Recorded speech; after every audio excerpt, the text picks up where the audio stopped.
بخاری شریف کی حدیث نمبر 1893 روزے کا اجر۔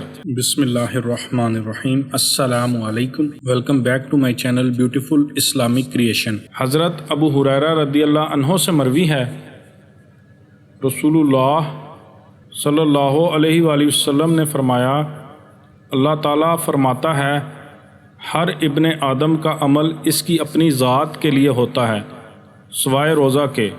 روزہ میرے لیے ہے اور میں ہی اس کی جزا دوں گا۔ روزہ ڈھال ہے، جب تم میں سے کسی کے روزے کا دن ہو تو وہ نہ بری بات کہے اور نہ جھگڑا کرے۔ اگر کوئی اسے گالی دے یا اس سے لڑے تو وہ کہے میں روزہ دار آدمی ہوں۔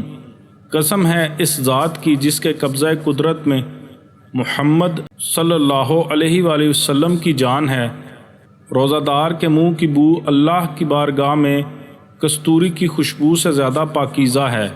روزہ دار کے لیے دو خوشیاں ہیں، وہ ان سے خوش ہوتا ہے۔ جب وہ روزہ افطار کرتا ہے تو وہ خوش ہوتا ہے، اور جب اپنے رب سے ملاقات کرے گا تو اپنے روزہ سے خوش ہوگا۔ تو اس پیاری سی ویڈیو کو لائک کیجئے، اس کو شیئر کیجئے، اپنا بہت سارا خیال رکھیے گا، دعاؤں میں یاد رکھیے گا۔